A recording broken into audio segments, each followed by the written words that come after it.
Bonsoir à toutes et à tous. On est très contents. On se retrouve avec le Rav Shmuel Elikant. Tu nous as manqué puisqu'il y a eu Purim, donc ça nous fait un écart un peu plus long. Et tu continues de nous parler de la Chassidut, de la généalogie. Tu veux nous parler des enseignements du Maguide de Mezrich, la création du monde, tout un programme. Bechavod. Alors voilà, merci beaucoup. Effectivement, on continue à étudier les enseignements du Maguide de Mezrich. Alors aujourd'hui, on va étudier un peu le sens de la création du monde selon le Maguide de Mezrich. Pourquoi le monde a été créé, quel est son sens et le but de la création. Alors, si on demande à un juif quel est le but de la création, alors il peut avoir plusieurs réponses. Il y a différentes approches. Le judaïsme n'est pas un dogme fixe sur cette question-là. Et c'est très intéressant de voir que le Maguide de Mezrich, il a repris des enseignements qui figurent chez Rabbi Israël Sarou, qui était un des premiers disciples du Harizal. Alors, on va étudier ça maintenant. Et on va voir comment ça figure dans la Chassidoute, comment la Chassidoute a repris des enseignements kabbalistiques pour leur donner un sens nouveau, différent, et va donner un sens, disons, euh, existentiel aux choses. Donc, dans le livre Shever Yosef de Rabbi Israël Sarou, qui est rapporté par le Yachar de Kandia, Rabbi Yosef Salomon Del Medigo, donc qui était un rabbin qui vit au XVIe siècle, quasiment dans les mêmes années que Descartes. Le rabbin Joseph Salomon Del Medigo était un homme particulier qui a recopié plusieurs écrits, notamment ces écrits-là de Rabbi Israël Sarouk. Donc Rabbi Israël Sarouk était un des premiers disciples du Harizal, comme dit, mais qui n'est pas arrivé par Tzfat, donc il n'a pas connu Rabbi Chaim Vital. Il est arrivé en Italie, il a diffusé la Kabbalah, notamment à Rabbi Menachem Azaria de Fano. Donc dans Shever Yosef de Gavan Rabbi Israël Sarouk, recopié par le Yachar de Kandia dans son livre Mayan HaChochma, on lit la chose suivante. Vekodem Shebara Olamot, avant la création des mondes, à Yahou, il y avait Dieu, ou Shmo, et son nom, Levado, uniquement. Shmo, Begematria Ratzon. Le nom de Dieu, c'est la gématrie, la valeur numérique de la volonté. Qu'est-ce que ça veut dire? Ayam malem makom kol haolamot. Dieu emplissait tous les mondes. C'est-à-dire que la seule chose qui figurait, c'était le divin et sa volonté. וכשעלה ברצונו להאציל עולם אינסוף, ולברוא העולמות שיכירו גדלותו, להיטיב לברואיו, שמח בעצמו. Et lorsque Dieu a eu cette volonté qui s'est élevée en lui, à mettre tout ça entre guillemets, bien entendu, il a voulu créer les mondes, créer les mondes de l'infini, c'est-à-dire que cet infini se dévoile dans le fini. Il a voulu créer des mondes, pour qu'il y ait des créatures qui puissent reconnaître la grandeur du divin, et les étiv les broa, faire le bien, vouloir avoir une action positive sur ces créatures, ça marche bâtiment. Il était heureux de lui-même. C'est-à-dire, on sent saint, Dieu ressentit, entre guillemets, tout ça c'est à lire bien entendu de manière métaphorique, une certaine joie. Validé à simcha, et par cette joie, nishta'ashea me'asha'ashua notzar koach shel koach hadin. Et de cette joie, il y a eu une sorte de jouissance, une sorte de jeu qui s'est fait. Et de cette jouissance s'est créée une force. C'est la force de la rigueur. Shemimeno nitava shiur hachakika. Et à partir de cette rigueur-là, s'est créée la mesure de la chakika, c'est-à-dire du fait de marquer dans la pierre et finalement aussi de créer des lois. Donc la législation, qui est le fait de former les choses, qui donne une limite, un cadre, un paradigme aux choses. Et c'est la Torah Bekoar, c'est-à-dire c'est la Torah dans son potentiel. Le potentiel de la Torah, c'est une loi. D'accord? Donc la Torah est une loi. Si on demande quel est le but du judaïsme, alors théoriquement on dirait, bon, c'est de respecter la Torah. Or la Torah est une loi, donc ce serait quoi? Respecter la loi, c'est ça le but du judaïsme, c'est ça le but de la création. Nous dit le Rabbi Israël Sarouk, non. Le but de la création, c'est parce que Dieu voulait jouer, voulait avoir ce sha'ashua, voulait avoir ce plaisir-là. Velamaratza b'sha'ashua. Et pourquoi Dieu il voulait avoir ce plaisir et ce jeu et ce itaruta dedina et le réveil du din, le réveil de la rigueur, puisque Dieu voulait défaire, déconstruire son honneur, ou les Hatzil Olam, et émaner à partir de lui un monde. C'est-à-dire que Dieu avait la volonté de créer, et ici une volonté de créer. Pour Dieu, dit Rabbi Israël Sarouk, la volonté de création, c'est une diminution du degré d'infini. Puisque si l'infini est infini et qu'il se suffit en soi puisqu'il est infini, alors il n'a pas besoin de s'émaner d'une quelconque manière. Mais il y a ici une atteinte à l'honneur du divin dans la création. C'est-à-dire que Dieu a voulu atteindre à son propre honneur dans le cadre d'une sorte de jeu. Et ici, un sha'ashua, il appelle ça. Et, et dans ce monde-là, et bien entendu, il y aura sachar ve'onesh, il y aura la récompense et la punition. Alken Allah birtsono et donc Dieu a voulu jouer à cela, et donc sa volonté elle-même lui est montée, et elle est arrivée à tel point qu'il voulait se faire jouer lui-même, que de la tête itaruta les koach shel koach hadin, pour donner un réveil, une itorerut, un éveil de la force en potentiel à la force de la rigueur, ou le fichim min sha'ashua nolad shi'ur, et parce que le jeu, la jouissance, crée finalement la mesure. Bon, c'est un enseignement bien particulier. Cet enseignement-là de Rabbi Israël Sarouk, il nous dit finalement que Dieu, dans sa création du monde, dans la création, il a une sorte de plaisir à créer le monde, et ce plaisir, c'est le plaisir de se dévoiler, le plaisir qui est des autres, qui est autrui, qui est des gens, qui puissent le reconnaître et voir sa grandeur. Et il y a ici un jeu auquel Dieu s'amuse, dans lequel nous, on fait partie de ce jeu-là, puisqu'il y a le Sachar Ve'onesh, il y a la récompense et la punition. Cette idée-là, on peut la voir déjà dès la création. Quand on lit les versets dans Bereshit, Dieu il a des programmes et il n'y a rien qui fonctionne comme prévu. La terre, elle ne fait pas ce qu'il faut, les arbres, ils ne font pas ce qu'il faut. Il y a toujours, chaque jour de la création, il y a quelque chose qui ne fonctionne pas. Dieu, il dit que Ta'am a pris, le goût de l'arbre doit être comme le goût du fruit. Or, c'est pas ce qui se passe, etc. On peut voir chaque jour de la création, il y a un programme divin, il y a autre chose qui se passe. Et c'est comme si Dieu, dans son infinitude, avait voulu jouer, permettre autre chose, et donc il permet la faute. Et donc, cette possibilité-là, c'est une atteinte à l'honneur divin, entre guillemets, d'une part, mais d'autre part, c'est une volonté de Dieu de permettre le jeu, de permettre cette joie qui va créer une mesure. D'accord? Donc, il y a une mesure, un shiur, qui va créer une chakika, qui va créer une législation, donc quelque chose qui va être fondé, qui va être tapé dans la pierre, on pourrait dire.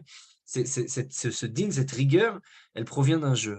C'est-à-dire, il faut des règles du jeu, pour le dire dans des termes un peu philosophiques, il faut des règles du jeu. La règle du jeu, telle qu'elle est présentée par de nombreux philosophes, c'est celle qui régit le réel. D'accord? Donc, on a ici cette notion-là que pour pouvoir avoir un jeu, il faut une règle du jeu. Donc, le jeu engendre qu'il y ait des règles. Et donc, cette volonté-là de créer le réel, c'est une volonté de jouissance, de jeu, de plaisir, de joie. Donc, il y a que beaucoup, entre guillemets, il veut avoir du plaisir. Et c'est quoi ce plaisir-là? C'est quand nous, on joue son jeu, on joue le jeu, et on fait sa volonté, et on arrive à reconnaître le divin et à voir le divin, etc. Donc on a ici et on arrive au sachar, à la récompense, et on fait ce qu'il faut, et on arrive à jouer le jeu. Donc il y a ici un jeu qu'il faut jouer, il y a ici une compréhension de l'absurde du réel. Le réel, c'est un absurde, d'accord? Pour le le dire un peu dans des termes de Camus, le monde dans lequel on vit, il a aucun sens, c'est un absurde absolu. Mais cet absurde absolu, il a quand même une règle du jeu qu'on accepte. Et ce qu'il nous dit ici Rabbi Israël Sarouk, c'est que cette règle du jeu, c'est Dieu qui l'a posée, et elle fait partie du paradigme du réel. D'accord? Donc ça, c'est vraiment la raison de la compréhension. C'est d'autres termes que ceux qui sont utilisés par le Harizal. Le Harizal parle de la brisure des vaisselles et parle d'une volonté qu'on n'arrive pas à comprendre, qui était celle de créer le monde, qui est la volonté de faire le bien Et le Ramchal va traduire encore les propos du Hari avec cette expression Ratzon Atov Le'etiv, la volonté du bien, de faire le bien. Ici, Rabbi Israël Sarouk nous dit les choses un peu en d'autres termes. Il nous dit c'est une volonté de jeu, c'est une volonté d'avoir, dans cet absurde-là, de régir l'absurde par des règles du jeu. Et ces règles du jeu, il nécessite qu'il y ait un paradigme de jeu, qui est un paradigme de joie, qui est la volonté finalement. La volonté du divin, c'est une volonté de jeu. Vient le Maguid de Mezrich, le Maguid de Rav Yaakov, dans la Piska Samerbet, dit la chose suivante. Dans toute chose que l'homme réfléchit, qu'il compte, qu'il décompte, lorsque moi je réfléchis, et c'est intéressant puisque il dit ça, on peut comparer ça avec Kant par exemple, avec le philosophe Emmanuel Kant, la pensée de l'homme, elle est metzumtzam, elle est rétractée dans la chose, ou dans le temps, ou dans le lieu, ou à la chose dans laquelle on est. C'est-à-dire, si maintenant je pense à vous parler, à me concentrer au texte sur lequel je suis, je ne peux pas penser à autre chose. Je ne peux pas penser, je ne sais pas moi, à quelle voiture est passée sur la route il y a 3/4 d'heure et qu'est-ce qu'il faut acheter au supermarché demain matin. D'accord? Donc tout ça, je ne peux pas y penser puisque maintenant je suis concentré sur le texte. Donc la concentration fait que on arrive à ne penser qu'à une seule chose à la fois. Et donc, il y a une sorte de rétraction de la pensée qui fait qu'on est obligé à être dans la chose à laquelle on est, dans le lieu dans lequel on est. On est forcément lié à un lieu, à une chose, à un temps.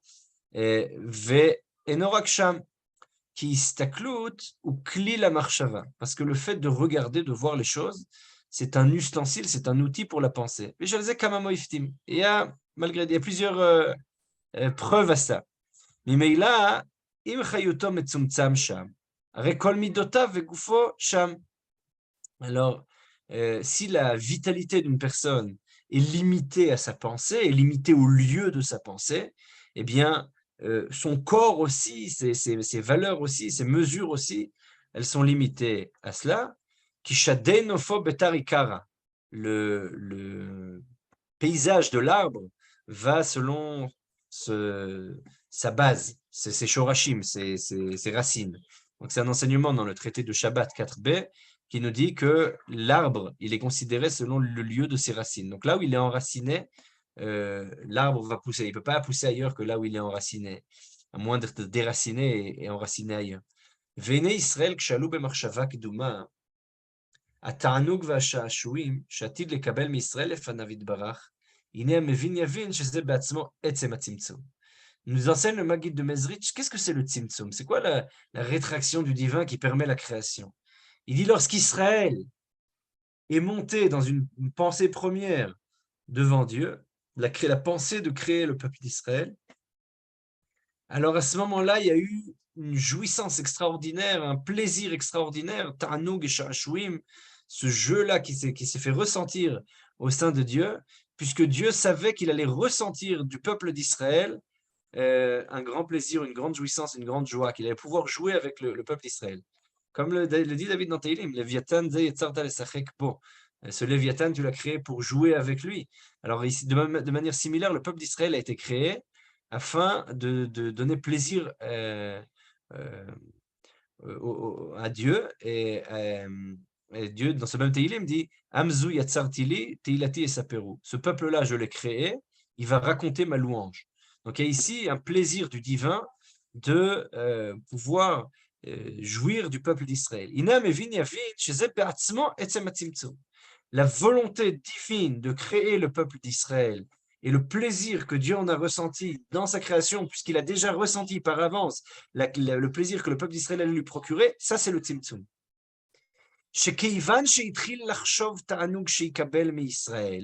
Parce que Dieu a commencé à réfléchir, à penser, entre guillemets, bien entendu, tout est métaphorique, hein, puisqu'on parle de Dieu, le plaisir qu'il allait recevoir du peuple d'Israël. Shem ata mugbalim ou mekablim, pour l'instant, le peuple d'Israël, il n'est pas encore existant, c'est-à-dire quand Dieu y a pensé, et bon, et le peuple d'Israël, il existe potentiellement. Et le peuple d'Israël, il va recevoir la Torah, il va recevoir un dévoilement. Et le peuple d'Israël, il est délimité. Ils ont un temps de début, un temps de fin. On peut délimiter, voilà, la création du peuple d'Israël. c'est avec la sortie d'Égypte, il y a une création d'un peuple, un peuple qui va sortir, qui va se créer. Avant ça, c'était une famille. Là, on a un peuple tout d'un coup qui se crée. On a un début. Maintenant, la fin, c'est la fin des temps. Mais on sait qu'il y a un temps délimité. C'est quelque chose qui est limité. וכל מקום שהמחשבה, שם החיות מצומצם, גם כן על דרך זה. Et tout endroit où la pensée se trouve, alors la vitalité elle-même se trouve là-bas, de manière מצומצם, de manière rétractée. גם כן על דרך זה, גם כאן, כשעלה במחשבת הבורא, במחשבת הוא יתברך צמצם את עצמו כביכול. C'est-à-dire que Dieu aussi, lorsqu'il a pensé à créer le peuple d'Israël, alors il s'est rétracté, entre guillemets, Valiede kach nasu Israël. Et c'est par le fait que Dieu a rétracté sa pensée que le peuple d'Israël a pu être créé. Chez Ilulei atzimtzum, lo hayu yecholim liot haolamot haelu. Puisque sans le tzimtzum, sans la rétraction du divin, alors ces mondes-là n'auraient pas pu être. Veliot betocham Israël shem ata. Et n'aurait pas pu être créé le peuple d'Israël qui existe actuellement. Mais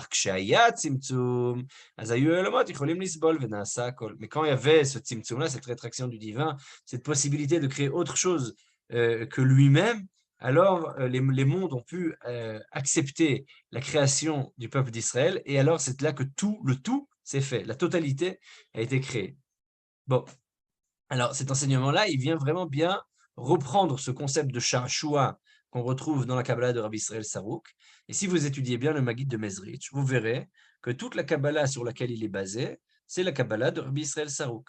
Ainsi, chez le Rabbi de Jitomir, qui est le disciple du Maggid de Mezrich, dans Hora Emet, vous lisez la chose suivante: Tiferet Israël, Shakadosh Baruch Hu eno yachol leitpaer ba'atzmo. C'est quoi la splendeur d'Israël de laquelle Dieu ne peut se proclamer, en ressentir le plaisir, Kimi yachol lehavin atzmuto, parce que qui peut comprendre son essence? Lachen itpaer bibno. Et donc, Akadosh Baruch Hu, il a eu ce sentiment de splendeur pour son fils. Kmo av shemefer atzmo bevanav. De la même manière qu'un père ressent du plaisir et est fier de son fils. Et il se dit: ah, regardez mon fils, ce qu'il a fait, regardez mon fils. Oui, mais son fils, c'est pas lui. Mais le fait que ce soit son fils, ça lui donne un plaisir, ça lui donne une jouissance. Qui a val et atil mimeno bno yechido Israël kodsho, lekabel mimeno itparut. Dieu, du fait qu'il se réjouit du peuple d'Israël, il ressent une jouissance du fait que son fils, que le peuple d'Israël, qui est son fils, il a cette joie qui lui est procurée du fait que son fils arrive à des choses qu'il souhaite. Et donc, il y a de ça une hitparout, il y a un sentiment de splendeur, un sentiment une certaine joie. Mais c'est Pérouche à Pasuk, Asher Becha Davka et Paer. C'est-à-dire que le Kadosh Baruch Hu, il dit, c'est en vous, c'est vous, le peuple d'Israël, qui va me procurer de la joie, qui va me procurer de la gava, de la hitparout, du PR, de la tiferet, de la splendeur, ce sentiment de vertu particulière. Je vais me réjouir de vous. Mais c'est de vous, justement, du peuple d'Israël, duquel je vais me réjouir. Pourquoi je me réjouis de vous? Parce que c'est comme un père qui se réjouit de son fils. Donc ici, ce sentiment qui revient de jouissance, de joie, d'enfant qui joue avec son père, d'enfant qui fait plaisir à son père. Et c'est ça ici, finalement, un peu le but de la création, qu'on peut le lire aussi dans le livre Or Torah de Chabad, de Admor HaZaken. Admor HaZaken, dans le livre Or Torah, Piska Shin Hei, on retrouve ça aussi dans Magid Varav le Yaakov, dans Piska Samer, il dit comme ça: L'derech mashal, ha'av she'en bno ha'katan yachol la'alot al yadav. C'est par allusion, par métaphore, on peut comparer ça à un père dont l'enfant, le petit enfant, n'arrive pas à grimper et il le soulève. Et l'enfant, une fois qu'il est arrivé au degré de la figure du père, alors l'enfant commence à jouer avec la barbe du père, commence à s'amuser. Comme nous, on est comme des petits enfants, on n'arrive pas à grimper sur Dieu. Et Dieu nous donne comme un crédit. Il nous rentre dans le cœur de l'amour et de la crainte de manière naturelle. C'est ça les mains par lesquelles Dieu nous soulève. De la même manière qu'on peut donner sa main à son ami. על כן, על ידי מה שעובדים את הקדוש ברוך הוא באהבה ויראה, alors de la même manière, si on travaille Dieu, c'est-à-dire on fait la avodat Hashem, on prie, on étudie, on fait les mitzvot, on se comporte bien, etc., avec joie et avec amour et crainte, alors à ce moment-là, c'est comme si Akadosh Baruch Hu, il nous soulevait.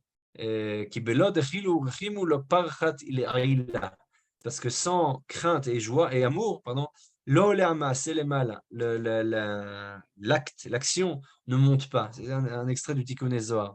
Et grâce à cela, grâce au fait qu'on fasse les mitzvot, on fasse les commandements, on fasse la Torah et on étudie, alors on amène shefa bechol haolamot, on amène de du flux de bonté dans tous les mondes. Vamidot, et les midot, les vertus divines, entre guillemets, elles s'appellent Dikna, elles s'appellent Zakan. C'est-à-dire, quand on parle dans cette allusion de l'enfant qui joue avec la barbe de son père, en fait, on parle ici des vertus divines, qui aiment motarot, qui a atzmut et not tzarich leshomida. En fait, les vertus divines, les sphirot, les midot, elles sont des choses superflues, puisque Dieu, dans son essence, n'a absolument besoin d'aucune vertu. C'est que les mondes ont besoin que Dieu soit plein de rachamim, plein de miséricorde, et qu'il soit plein de chanina. Et sans cela, sans cette miséricorde, sans cette bonté divine, et sans cette capacité de l'homme de lui aussi être bon et miséricordieux, de telle sorte qu'il imite le divin, sans cela, il n'y aurait pas d'existence à ces mondes-là. Donc en fait, qu'est-ce que nous dit ici le Maggid de Mezrich? L'enseignement du Maggid de Mezrich, il nous dit que Dieu, pour pouvoir créer le monde, il a besoin, entre guillemets, il n'a pas vraiment besoin, mais il a envie de jouer avec des êtres qui vont, comme des enfants, être soulevés et jouer avec sa barbe. Et cette volonté-là de jouer, cette volonté-là de donner de l'amour et de la crainte, elle permet de créer des mondes. Et il y a en cela une terrible rétraction du divin, il y a en cela un amoindrissement de la grandeur, de la splendeur divine infinie. Donc si on veut, Dieu, il est infini, et dans sa création du peuple d'Israël et de manière générale de l'humanité, alors il y a une sorte de rétraction extraordinaire qui fait que Dieu, il est plus infini, entre guillemets, puisqu'il y a quelque chose d'autre que lui qui existe. Mais ce qu'il nous dit ici le Maggid de Mezrich, c'est que la création, elle a pour but de jouer avec Dieu. Nous, lorsqu'on fait les mitzvot, finalement, on joue le jeu de Dieu. On joue les règles du jeu imposées par Akadosh Baruch Hu. Et donc, finalement, Dieu en soi, il a besoin de rien. Le monde a besoin des vertus divines. Mais ces vertus-là, ce sont des choses superflues qui sont nécessaires uniquement à la création et à la rétraction. Et lorsque nous, on fait les actions bonnes, on joue le jeu comme il faut, alors le prix du jeu, c'est d'amener du flux divin sur les mondes entiers. Rabbi Shlomo de Lukács, dans son livre Dibrot Shlomo, sur Parashat Trouma, dit la chose suivante. Dine shamati mimori, j'ai entendu de mon maître. Mashal lechacham gadol, une métaphore pour un grand sage. Sheyesh lo ben katan, et il a un petit enfant. Vo'avo meod, et il l'aime beaucoup. Ve'rotze leishta'ashea imo, et il veut s'amuser avec lui, il veut jouer avec lui. Omnam katan meod, mais l'enfant est très petit. Ve'tzechav gam ken laktin et atzmo, et le père aussi, qui malgré tout est un grand homme, doit se diminuer lui-même. Ou l'erkin est adraglav, il doit se recroqueviller jusqu'à ses jambes, il doit se plier, se baisser, se courber. Ou mishta'ashea imo, et alors il peut jouer avec lui. Ve'oser imo ma'aseh ne'arut ve'katnut me'od. Et pour pouvoir jouer avec lui, alors il fait des jeux d'enfants. Ma'aseh ne'arut ve'katnut. Ou ma she'achol ben hakatan le'asig u'lekabel lasha'ashua. Et alors à ce moment-là, l'enfant pourra profiter et jouir de son père avec lequel il joue. Ils jouent ensemble et ils ont un grand plaisir à jouer ensemble. Et le père, il fait des bruits de bébé, des bruits d'enfant, pour que l'enfant puisse comprendre. Alors ils arrivent à communiquer. Si l'enfant il est bête, alors Sover, Sha'av ou Katan. Il pense que le père est petit. Comme il le voit, il dit, c'est qui celui-là? Il joue avec moi, il est comme moi, je vois à l'image de moi.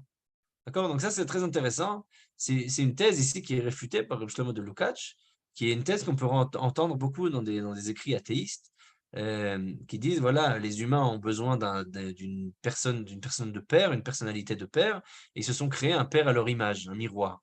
Alors, on dit, oui, tu peux voir ça, mais c'est de la bêtise. Si tu vois de cette manière-là, c'est de la bêtise. Kmo shemare et atzmo lefanav. והדבר שמשתעשע עמו הוא כל השכל והחוכמה של אביו. Alors on pense que voilà, ce que le père il fait avec moi, voilà, c'est ça, c'est toute la sagesse qu'il a. ואוחז בדבר הזה ואינו חושק ומתאבל לשכל גדול מזה. Et l'enfant, il va s'amuser avec ça, il va dire voilà, c'est tout ce qu'il y a. Et il va pas vouloir rencontrer la sagesse plus grande que ça du père. Il va venir בשכל הקטנות הזה. Il va rester dans ce sechel de katnout. Alors c'est très intéressant, puisqu'on peut lire ici cet enseignement à différents niveaux. Ça veut dire qu'on peut comprendre qu'il s'agit d'une lecture obvie de la Torah sans approfondissement. C'est-à-dire on peut très bien rester dans le sens premier des choses, voilà, lire c'est marqué comme ça, et puis c'est tout, et c'est de ça qu'il s'agit, et pas comprendre plus profondément. Ou alors on peut comprendre qu'il y a certains degrés de compréhension de la Torah. Et plus on avance avec le temps, plus on comprend que les degrés de compréhension de la Torah, ils ont une sagesse énorme. Et si on reste à un niveau d'enfant, alors finalement, on a uniquement une mauvaise compréhension du divin et on aura l'impression de rester là où on est. J'ai rencontré une fois un grand Dayan, un grand Talmid Chacham, qui m'a dit qu'il préférait avoir une émouna d'un enfant de 3 ans parce que lui, ce qui l'intéressait, c'est la halakha et que c'était ça la volonté d'Akadosh Baruch Hu. Et qu'il dit, bon, la émouna, il ne faut pas trop s'en occuper. Moi, je crois en Dieu et c'est tout. Alors, il nous dit ici, Rabbi Shlomo de Lukács, au nom du Maguid de Mezrich, bon, mais ça, c'est rester un enfant. Ça veut dire Dieu, il se présente à toi de manière petite, alors tu restes avec un Dieu petit. Omnam, kshu ben chacham, mais si l'enfant, il est sage. Azumevin shav gadol meod. Et il comprend que le père est très grand. Vegam chacham gadol meod. Et il comprend que le père est aussi très sage. Rak shemaktin et atzmo bishvilo. Sauf que le père, pour pouvoir jouer avec son fils, il s'amoindrit, il se diminue. ובכל פעם מבקש ורוצה שיעשה לו דבר, או שידבר עמו, שכל גדול יותר מהקודם. Et chaque fois, il veut que son père lui parle de manière intelligente, de choses grandes, plus importantes, plus profondes que ce qui avait été dit précédemment. כי אולי יוכל להבין יותר בכל פעם. Peut-être il pourra comprendre mieux à chaque fois. עד שמבקש מאביו, jusqu'à ce qu'il demande de son père, למה עליך להקטין את עצמך כל כך? Pourquoi tu te diminues tellement? תגדיל ותגביה אותי, prends-moi, élève-moi. Moi, je veux comprendre plus. וכן, קח אותי על זרועותיך. Et alors, soulève-moi dans tes bras. Et alors, à ce moment-là, l'enfant pourra commencer à s'amuser à toucher la barbe et les cheveux. Alors, on sait déjà que la barbe et les cheveux, ce sont les vertus divines, entre guillemets, les midot. Donc, il s'agit de comprendre la sagesse de la Kabbalah. Donc, il s'agit ici de comprendre plus en plus, à tel point que l'enfant il pourra s'amuser avec, entre guillemets, la figure, ce qui ressort de la figure, mais qui est des motarotes, on a déjà dit, c'est pas l'essence. On ne peut pas parler de l'ontologie du divin, puisqu'on ne peut pas comprendre ce qu'est Dieu. Mais on peut voir ce qui en ressort, entre guillemets. Bien entendu, tout ça est une métaphore, à prendre avec 15 000 guillemets et parenthèses. Mais c'est une manière de comprendre les choses, de concevoir les choses, où le rapport au divin, c'est un rapport de l'enfant à son père. Ça veut dire, si chez le Harizal, on a un rapport romantique au divin, un rapport, on pourrait même presque dire parfois de l'ordre de l'éros, c'est-à-dire de l'ordre de la proximité, de l'intimité. On a chez le Harizal des partsoufim, on a chez le Harizal le partsouf Abba ve'ima, Zachar ve'nekeva, Ducha ve'nukva, etc., etc. Chez Rabbi Israël Sarouk, tel que ça se retrouve chez le Maguid de Mezrich, le rapport au divin, c'est un rapport de paternité, paternel. C'est un rapport de filiation. C'est un rapport où la création du monde, c'est pour faire plaisir à son père. On joue les règles du jeu avec son père. Et il y a ici une proximité qui va se créer, une proximité de paternalité, de parents. Et c'est ici ce qu'on va rechercher. Dans le Maguid de Varav Leakov et dans Or Torah sur Shir Hashirim, on revoit ce même enseignement. Moshreni acharecha narutza, c'est marqué dans Shir Hashirim. Tire-moi après toi et on va courir. Mashal av kshiroet bno mishtarasha im eladim ktanim bekatnuto. C'est une métaphore d'un père qui, lorsque voit son fils jouer avec d'autres enfants, lorsqu'il est petit, et le père va avec lui et il se montre à son fils. Et lorsque le fils voit son père jouer avec eux, alors il court après son père et il l'appelle papa. Et il fait partie du jeu, le père rentre dans le jeu. Mais Kevan Shiroya Av Shaben Ratzacharav, étant donné que le père voit que le fils court après lui, Olech Bekivon Nedarko, il va aussi dans sa direction. Va Ben Marbel Ikro Avi Avi Bekol, Veratz Meracharav Atchemagio. Et ils vont dans la même direction, ils courent ensemble et jusqu'à ce qu'il arrive. Donc ici, une étreinte qui se fait, un languissement qui se fait entre le père et son fils, entre le fils et son père. Et en fait, le rapport à Kadosh Baruch Hu, c'est un rapport de languissement. C'est un rapport où on recherche cette étreinte-là, cette volonté-là de rapprochement.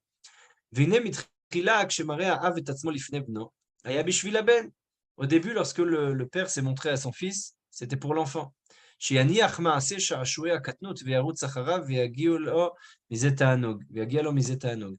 pour que le fils il puisse courir après lui et qu'il profite de ça. שבנו חכם ואין סיפוק, אין ספק, וחשוב בעיניו כלום נגד אהבת אביו. Le fils, il a aucune joie plus grande que l'amour de son père. Alors lorsque le père il voit que le fils a laissé tous les jeux, tous ses copains et a couru après lui, Dieu voile sa face entre guillemets et va vers la direction. Pour enseigner à l'enfant de se séparer de tous ces jeux d'enfants et qu'il ait plus de désir, de plaisir dans l'amour de son père, dans l'amour paternel. Et donc, c'est ce plaisir-là, cette jouissance-là du rapport entre le fils et son père, alors ça va amener encore plus de joie auprès du père et ça va amener une grande miséricorde, un grand amour entre les deux. C'est un amour pour le père, mais c'est un amour et un plaisir aussi pour le fils. Et cet amour-là, il ne peut provenir que du fait que le père ait rétracté sa toute puissance fantasmée par l'enfant et que son amour infini, il est aussi rétracté de telle sorte qu'il soit allé dans la direction de l'enfant. Et le fils aussi, il a rétracté toutes ses actions, tous ses actes face à l'amour de son père. Et de là, il y a une sorte de languissement qui va créer une sorte de jouissance extraordinaire. Comme dit, on va voir que le père et le fils, les deux proviennent du fait qu'ils rétractent leur propre ego, entre guillemets, pour pouvoir se rapprocher l'un de l'autre. Donc il y a un languissement ici de l'humanité envers Akadosh Baruch Hu, et il y a un languissement de Akadosh Baruch Hu envers l'homme. Et ça, les deux, ça provient d'un tzimtzum, ça provient d'une rétraction, et ça provient d'un jeu où on se court l'un après l'autre. Dans le livre Magid Varav Yaakov, on trouve aussi, et dans Oraïmet du Jitomir, ce même enseignement. Kvod Hashem leolam, puisse l'honneur divin être pour l'éternité. Ki beirut hakadosh baruch hu en kol olamot yicholim lisovlo. La clarté divine, pas tous les mondes peuvent la supporter. Achu itbarach ose kama tzimtzumim, kedei sheyichol yichlu haolam lesovlo. Mais Dieu, il s'est rétracté de différentes manières pour que le monde puisse le supporter. Vekashe lichora, c'est difficile a priori. וזה יותר כבוד שאין תעלומות יכולים לסבלו, שאין העולמות יכולים לסבלו. Comment c'est possible que lorsque Dieu se rétracte plus, alors il a plus de kavod que lorsqu'il n'est pas rétracté. אך ישמח השם במעשיו, שרוצה לשמוח במעשיו, ויהי כבוד השם לעולם, ישמח השם במעשיו. Le plaisir que Dieu a après cette rétraction-là du fait de la création, c'est ça qui donne plus d'honneur au divin. On peut comparer ça à un père qui a un fils qui est jeune. Et l'enfant, il veut prendre un bâton sur lequel il veut s'asseoir comme un balai de de sorcière ou comme un cheval. Afalpi, Sheder Chassus Lanhig et Adam, de la même manière que d'habitude, c'est le cheval qui conduit l'homme, mais c'est l'homme qui conduit le cheval. Mikol Makom, Yesh lo ta'anug beze. Il a quand même un plaisir, il y a quand même un plaisir dans cet échange qui peut se faire entre l'homme et le cheval. Ve'aviv ozer lo. Et son père, il l'aide. Ve'noten lo makel le maleta vataben. Et le père donne ce bâton-là qui permet à l'enfant d'accomplir son désir. C'est quoi ce bâton-là? De quoi on parle? La création du monde. D'accord? Donc, l'humanité qui précède la création du monde dans la volonté divine, l'humanité reçoit le monde pour pouvoir faire sa volonté, où l'humanité a l'impression qu'elle conduit le monde, mais d'un autre côté, c'est le monde qui conduit l'humanité. Mais tout ça pour nous rapprocher de Akadosh Baruch Hu, de telle sorte qu'on arrive à faire sa volonté, que de la même manière qu'un cheval, c'est le conducteur qui tient le cheval, d'accord? C'est le cavalier qui tient le cheval, mais en réalité, c'est le cheval qui conduit le cavalier. Donc, il y a ici une sorte d'échange, une sorte de dialectique qui se passe, et c'est la même dialectique qui peut se faire entre un bâton et un enfant, dans la métaphore, et en réalité, c'est la création du monde face à Dieu, qui est le Père ici, et qui permet à son enfant, l'humanité, donc nous, ces créatures, de faire cela. Un autre enseignement qui figure aussi dans 2 livres. Donc, on voit ces enseignements du Maggid de Mezritch, je retrouve chaque fois dans différents livres des disciples du Maggid de Mezritch. Donc, on sait que c'est effectivement ces enseignements tels qu'ils ont été dits. Il y a des toutes petites nuances dans ces enseignements. Dans Or Torah, du Admour Rav Shlomo Zalman de Liadi, et dans le Likutim Yekarim, donc on voit de Rougine. Donc on voit ici Machal et Melech, Shenevadlo Even Tov Mitor Tabarato. C'est la métaphore d'un roi qui a perdu un diamant de sa bague.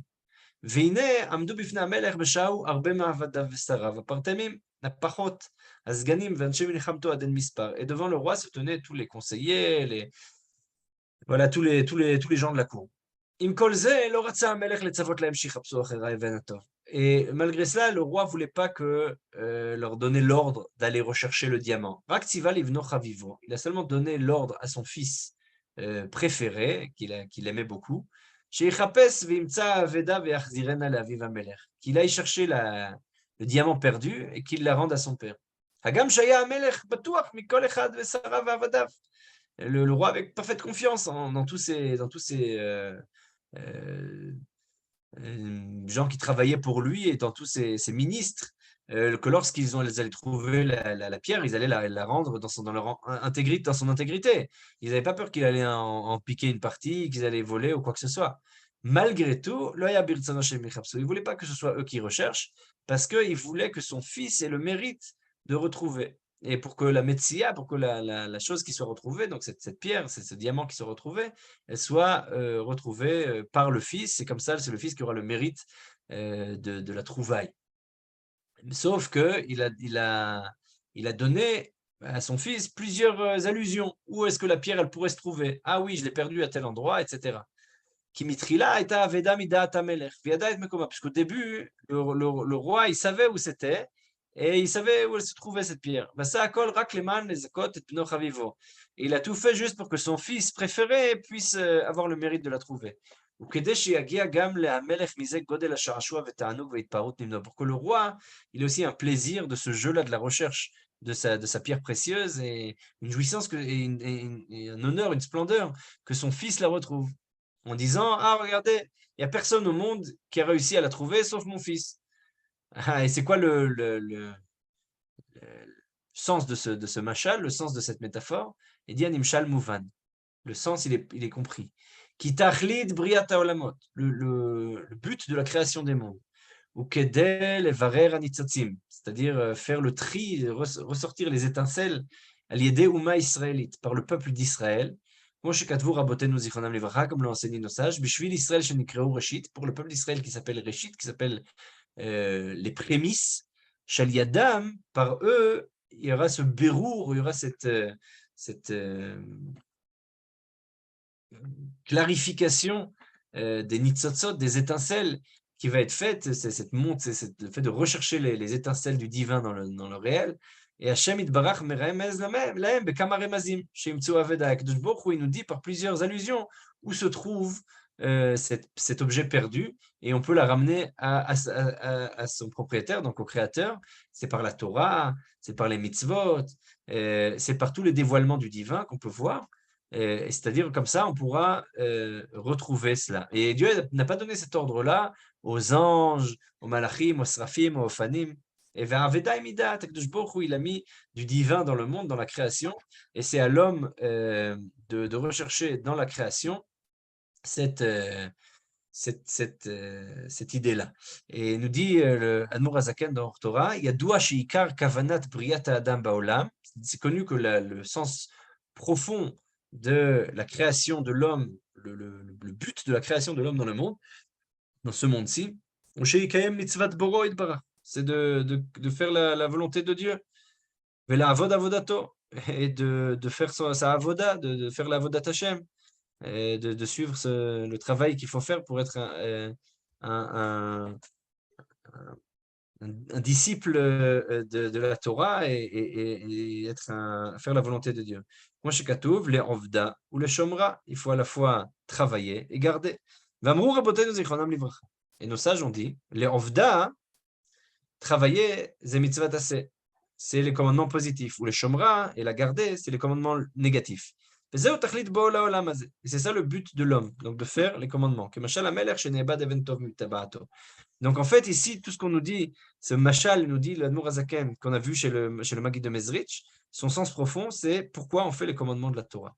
Donc, si on comprend bien ce que dit ici le Maggid de Mezrich, alors le Maggid de Mezrich nous dit que le monde a été créé dans un seul but, c'est que Dieu ait un plaisir que nous, on suive ses règles du jeu. Dieu a créé le monde dans le but d'avoir un plaisir, et ce plaisir-là, c'est que nous, on suive ses règles du jeu. Comment on suit ses règles du jeu? En faisant la Torah et les mitzvot. C'est comme si on était le fils du roi qui vient rechercher ce joyau perdu et qu'il faut le retrouver, et qu'il y a ici un jeu qui se crée entre le peuple d'Israël et Akadosh Baruch Hu, et le peuple d'Israël doit montrer à l'humanité comment jouer ce jeu-là, mais c'est notre responsabilité, et ce rapport au divin, c'est un rapport de l'ordre paternel, c'est un rapport de l'ordre du plaisir et de la jouissance qu'on peut avoir avec son père. Maintenant, c'est très intéressant, puisque on est avant Pessah, alors c'est aussi l'occasion de réfléchir sur le rapport entre l'enfant et le père. Quand on lit la Mishnah, on nous dit Vekana ben Shoel, c'est l'enfant qui pose la question. Aviv melamdo, c'est le père qui lui enseigne. Il y a toujours cette relation dans tous les textes qui parlent de Pessah. On a toujours cette relation du père au fils. Donc, les enfants et le rapport de la transmission, Vegadta le bincha bayom ha'u lemor, il faudra que tu dises à ton fils en ce jour-ci, et il y a toute une discussion chez nos sages, comment c'est possible que est-ce qu'il s'agit seulement du père, également du grand-père, est-ce que quelqu'un qui est seul et qui n'a pas d'enfant, comment il fait, etc., etc. On voit que ces discussions-là, finalement, elles ont pour but de faire passer la transmission d'une part, mais ici, ce que nous dit le Maggid de Mezrich d'autre part, c'est aussi une allusion au rapport qu'on peut avoir au divin. C'est-à-dire que le rapport de l'enfant à son père et du père à l'enfant, c'est le rapport qu'on a face à Kadosh Baruch Hu. Kadosh Baruch Hu, il a ici un rôle de père qui soulève son enfant, et on peut comprendre que finalement, on est nous-mêmes l'enfant. C'est-à-dire, nous, on a toujours cette vision-là, que la création du monde, elle est pour jouer. Il y a un certain jeu qui doit s'installer. C'est intéressant que dans la Gemara, dans Psachim, par exemple, on nous dit que le soir du Seder, qui vient justement représenter cette création du peuple d'Israël, qui vient donner un sens à la création du monde et qui vient parler de la création aussi du monde, alors, il est lié justement à ce plaisir-là, à ce jeu-là. La Gemara, elle dit qu'il faut mettre des klayotes ve'egozim, il faut mettre des noix, enfin, c'est comme des bonbons de l'époque, pour les enfants, pour qu'ils ne s'ennuient pas. Donc, il y a toujours cette notion de jeu qui est là, fait partie du sha'ashua. Il faut faire des choses un peu extravagantes pour réveiller l'enfant, pour qu'il le permettre de poser des questions, donner le prix de la ficomane, c'est aussi ce sachar ve'onesh, etc. Donc il y a toujours ce jeu-là qui s'instaure, et finalement ce jeu-là, il fait partie de ce jeu qu'on peut comparer à la création, et ce rapport-là qu'on peut avoir avec Kadosh Baruch Hu, qui finalement nous dit le Maggid de Mezrich, c'est là le but de la création. Voilà, c'est tout pour aujourd'hui. Si vous avez des questions.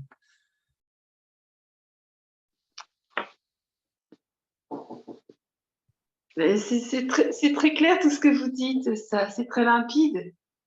Alors, ça nous est Et moi, ça m'est quelque chose de très proche. J'arrive pas à poser une question parce que je l'ai pris comme c'est venu avec beaucoup de limpidité, comment dire, de simplicité aussi. Et Merci, c'est ça merci que, du partage. Merci du partage. voilà, vraiment, oui. Merci La beaucoup. notion de père est importante parce qu'elle est reliée à Dieu, justement. Mhm. Alors, c'est extraordinaire.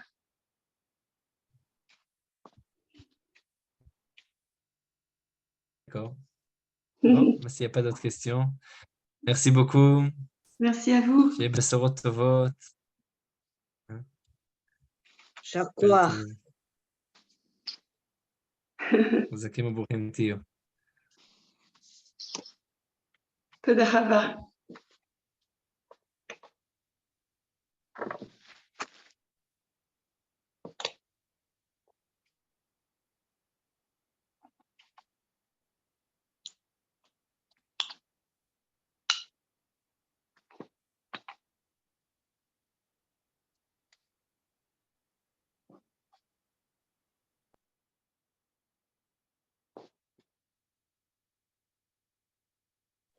תודה רבה.